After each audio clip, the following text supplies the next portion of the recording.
казвам Леля Ганка и съм баба наркоманка.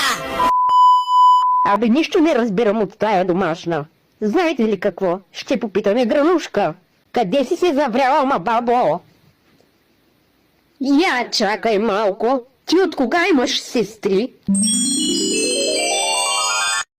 Ох, мале! Гранушки, май пак сме се напили с нощи.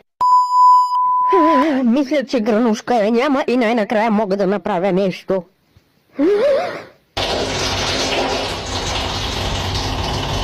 A few moments later. Ох, Боже! Ма, Гранушка, какво се правило зад мен, ма? Мали сега какво ще те правя? Дишай, издишай, дишай, издишай! Не работи, Гранушки! Не! Ти беше твърде млада, за да се отидеш от този свят. Само на 3000 години.